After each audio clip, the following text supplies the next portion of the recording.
Welcome to Authors and Innovators. This is a conversation with Dan Ward, and given our theme of change makers, the future is now, Dan Ward and his latest book, Lift, really fit our themes of imagining change, testing, building, and taking off. So I'm delighted to have Dan Ward here with us. Dan is a writer and a senior principal systems engineer at MITRE Corp. Dan's also an Air Force veteran. He received the Bronze Star for his service in Afghanistan, leading a team of officers from 5 different countries. So he knows a lot about innovation and collaboration. His work has appeared in a variety of outlets, including Fast Company, Forbes, Harper's, the Boston Globe, the Armed Forces Journal, Small War Times Journal, Time Magazine's Battleland blog, and among others. So I'm thrilled to talk about his new book, Lift, Innovation Lessons from Flying Machines That Almost Worked and the People Who Nearly Flew Them. So Dan, this is such a fun book. It really is a playful introduction to flying machines from the late 1800s and the inspiring innovators who designed, built, launched, and crashed them. It's also a serious guide to innovation, but in a lot of ways, it struck me after reading it that it's a bit of a study in failure. So tell me why you wrote this book. Yeah, Larry, thanks so much for having me be part of this session. I'm delighted to have a chance to chat about this. Lift is my third book, and it's a book I'd been wanting to write for kind of a long time. Probably 10 years ago, I came across an old book titled Progress in Flying Machines, published in 1894, so about 9 years before the Wrights had their first successful flight. And the book was just full of these fascinating stories of flying machines from the late 1800s. And some of them are absolutely bonkers, like flapping wings with feathers glued all over them. And I fell in love with these stories. And the more I read about them, the more I realized people today haven't heard these stories. Like military technologists and Air Force officers like myself hadn't heard these stories. So as a writer, to come across a set of largely untold and unheard stories, I mean, that's just gold. But what I really loved about them, aside from the fact that they're interesting and a fascinating phase of history, is that they're so relevant to my work today as an innovator and just the modern world we live in. So, they're more than 100 years old, 150 years in some cases.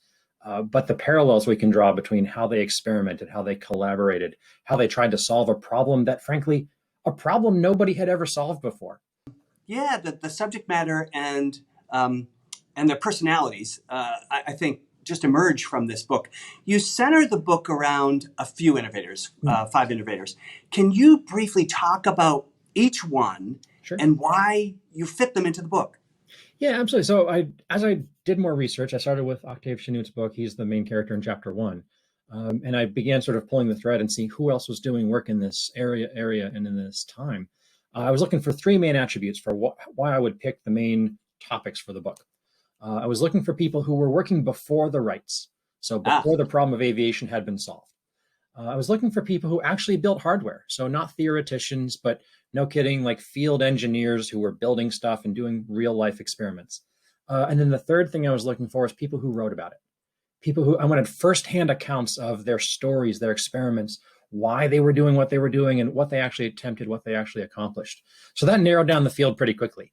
There are some people who were just doing, fascinating work that I would have loved to have included, but maybe they weren't building hardware, or they didn't write about it themselves, or their work began after the Wrights had their first success. So I came up with these 5 individuals that checked all 3 boxes. And talk about them. Just give a sentence or two, because I don't want to spoil it, because I want folks to read the book, because it's such a great and easy read. Give us a sentence or two about each of the innovators and why you found them so captivating. For sure. So Octave Chanut was a railway engineer at a time when the railroads were like the cutting edge of science and technology in the world.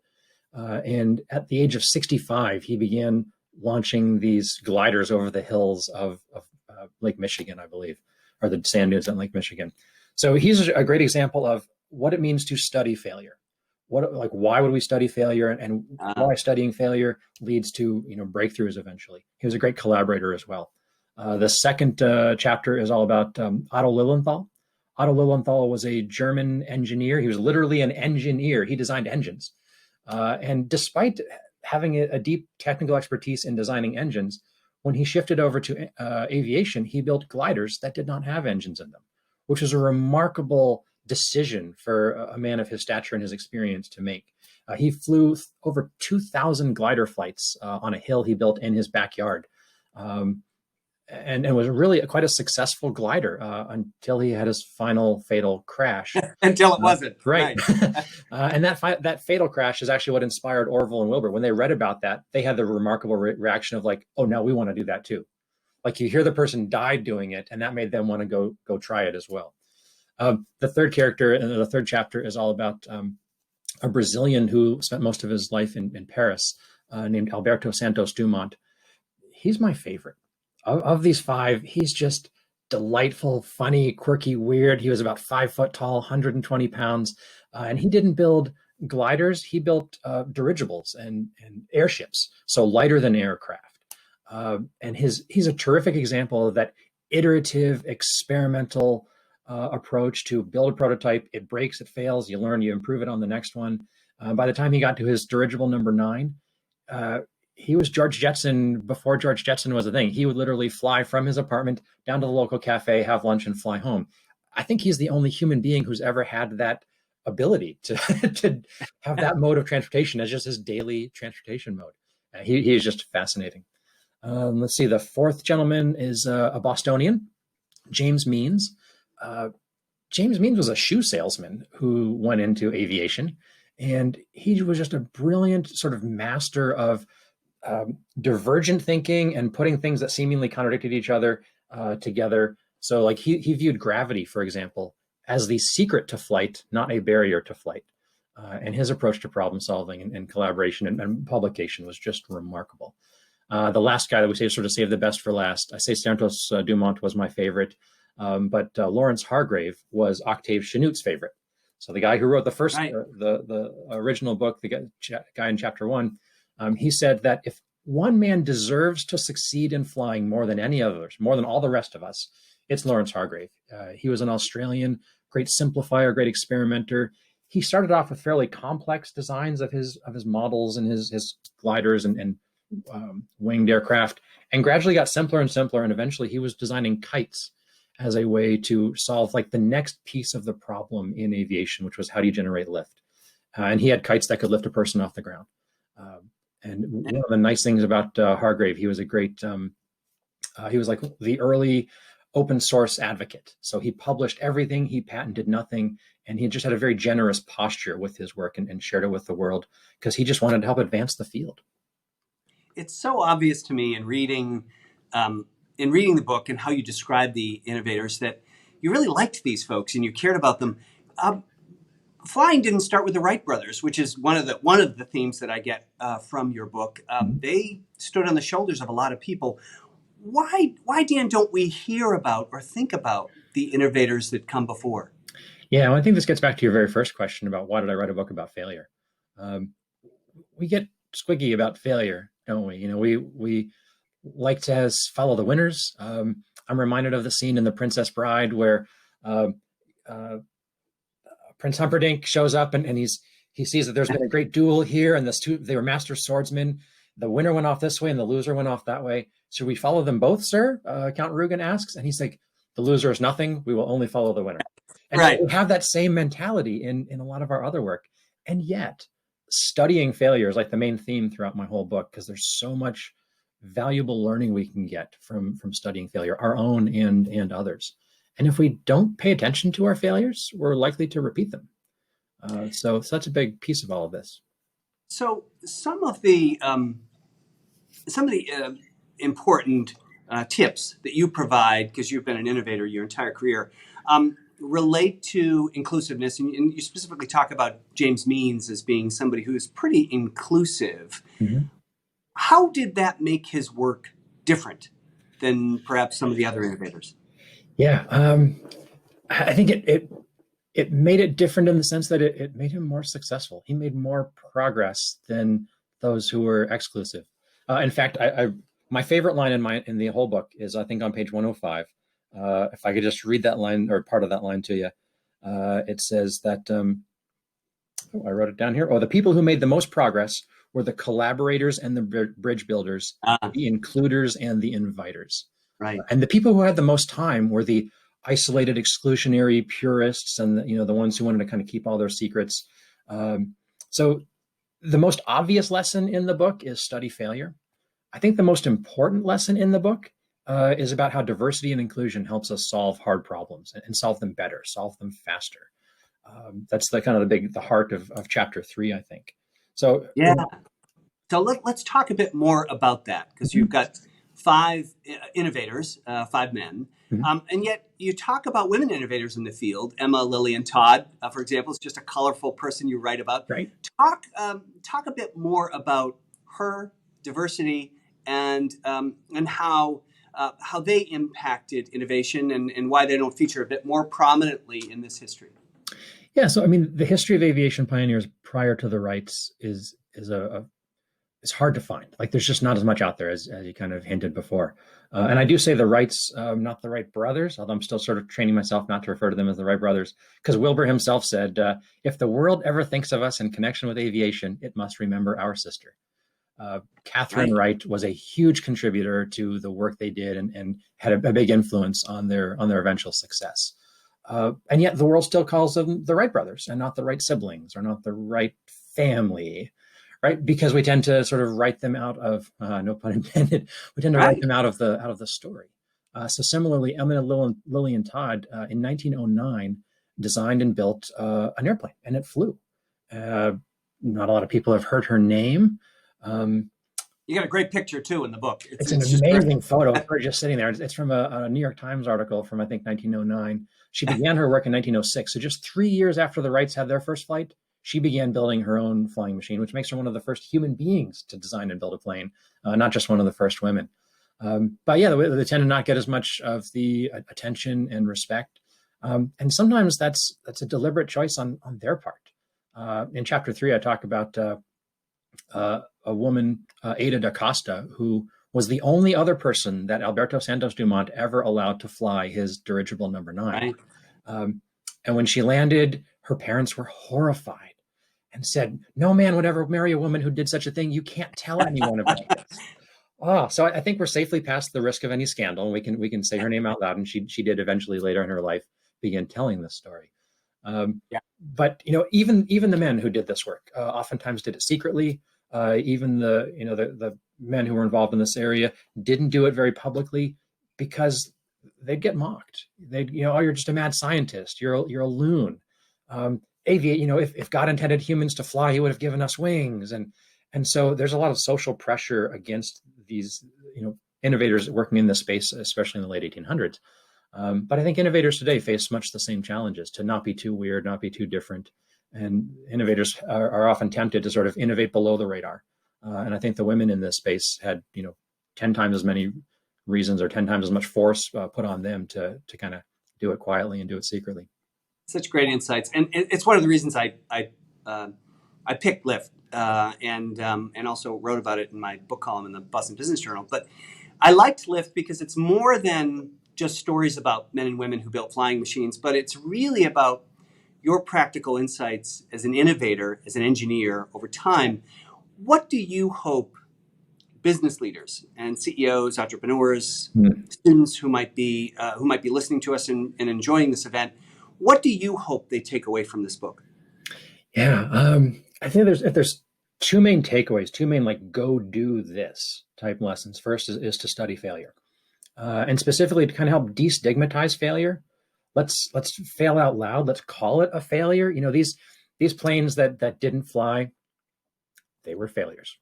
We can use the F word there, but they were instructive failures. They were productive failures. They helped produce progress, but only if we study them. Only if we really sort of wrestle with the, dealing with reality as it is. We tried something and didn't work, but we learned something, and now that is going to inform our next experiment. So step 1 in studying failure is make a list of the things you've tried that failed, and then extrapolate from there and do the engineering analysis. All kind of goes into that. I often find, though, when we ask people to make a list of their failures, they can't.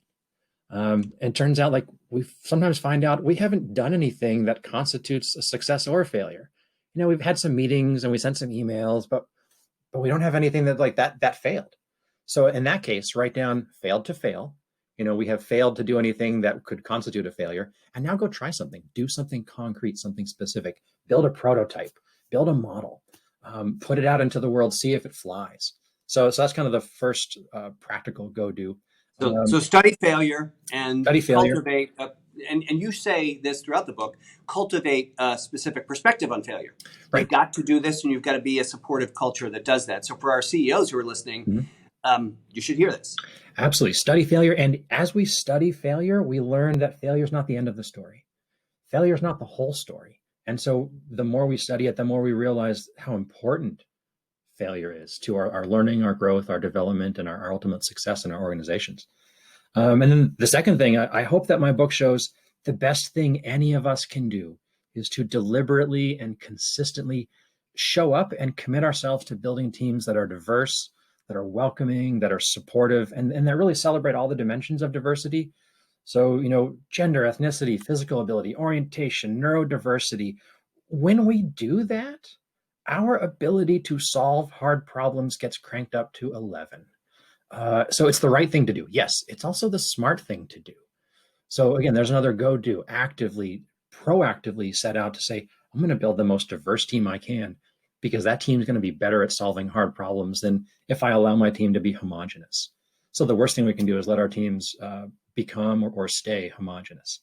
So if we're satisfied too easily or too superficially with kind of the minimum level of diversity on the team, that's not going to really have the impact that we're looking for.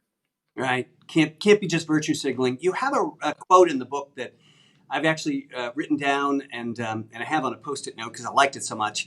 You say, don't take risks. Do experiments. There's a difference. Talk about that.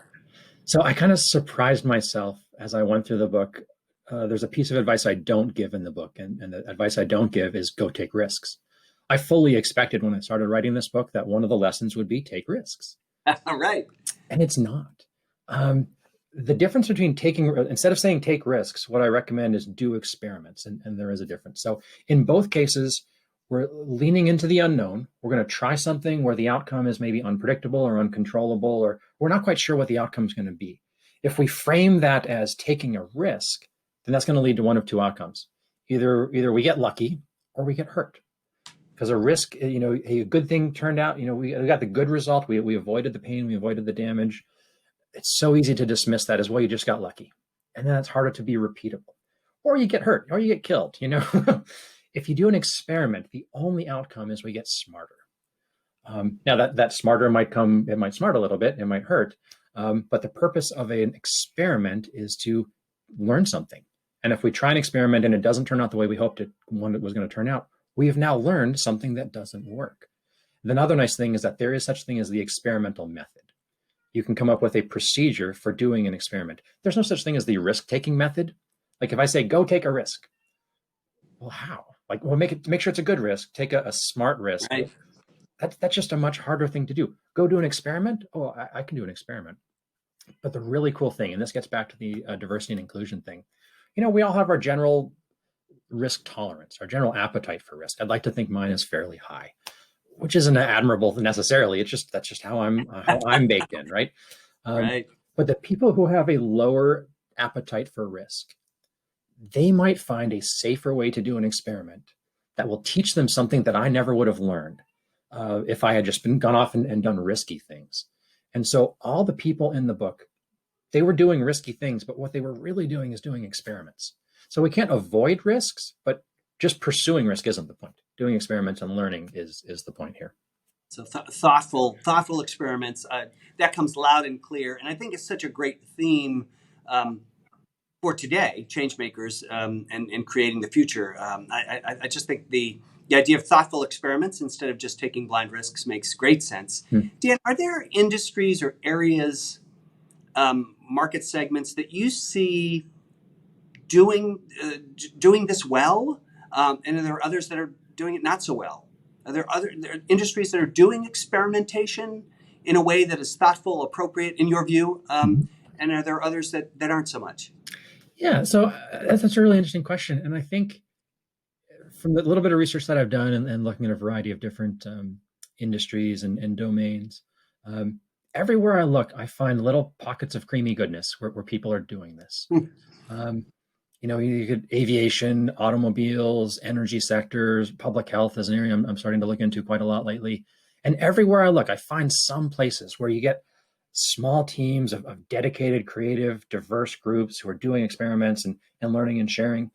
And then you kind of find the other, oftentimes a larger segment of people who tend to be, more risk averse, more hypothetical, more quicker to embrace complexity and less fast to really pursue simplicity. And speed, thrift, and simplicity are kind of the three themes in all of my books, especially my first one, but a lot of that comes through in this third one as well. So I haven't yet found a place where that's not happening, where the speed, thrift, and simplicity, the experimentation, the diversity, again, everywhere I look, I find some places. The balance of the attention, kind of will vary from place to place. But the good news is you can do this kind of thing in any technical domain: software, hardware, medicine, law, I'm sure, anywhere. And the trick is to not just find, but then create the opportunities to apply this experimental study failure, work together with interesting people, this method of tackling hard problems. And I think you've illustrated it too by telling stories, because in effect, that's what experiments end up being, telling a story, sometimes of failure. Dan, you've done so much. You're all constantly writing. What has surprised or intrigued you the most about this sort of innovation process? And what are you going to tackle next? What am I tackling next? So I think I was initially surprised that why aren't these stories, these particular stories about these five individuals or aviation in the late 1800s in general, why aren't those stories told more widely? They're fascinating. And the book Lift is full of these brilliant line drawings and old photographs, which in large cases, it's a very easy read. It's a very easy read, and it is illustrated. And they're just, when you have these great pictures and these great stories and they're interesting and they're readable. Even Chanute's book is more than 100 years old, but it's still so readable. He's funny even. And to find an engineer from the late 1800s who's funny, I mean, I did not expect that. So I'm often puzzled, why haven't we told these stories before? I think it's a bias against failure is a big piece of it. And then as far as what I'm doing next, I'm actually part of a team right now. We are collaboratively writing a new book. It's in the format of a choose your own adventure book. So it's written in the second person. The reader is the main character. You read a scene, and then, if you want to do, go through the door on the left, turn to page 25, go through the door on the right, turn to page 37. And the book, while the old choose your own adventure books were all fantasy adventure, this one's set in an office, and it's a team who has an idea about an innovation, and how do they go through making these different decisions about speed, thrift, and simplicity, mentoring, collaboration, prototyping. And it's just been a fascinating project to work on with, I think, 7 other co-authors. So looking forward to getting that out into the world soon too. I can't wait to see it. Well, Dan Ward, thank you so much. The book is Lift. It's available at your favorite bookseller. And anyone who wants to get a hold of Dan, talk about blog or ways that people might send you questions or follow up on this great conversation. Yeah, absolutely. You can visit my website. It's thedanward.com. So THE and then my name, danward.com. You can find me on Twitter. I'm also thedanward.com because apparently Dan Ward was taken, so I get to be the Dan Ward. That's terrific. But would love to hear from folks if you have any questions or want to reach out. And on my website, you can get downloads and excerpts of the audiobook version, as well as I think a full excerpt of chapter 3. And some other, free downloadable goodies on the website as well. Terrific. Dan Ward, the book is Lift. Thank you very much. Larry, thank you so much. This was a great chat. Thanks so much.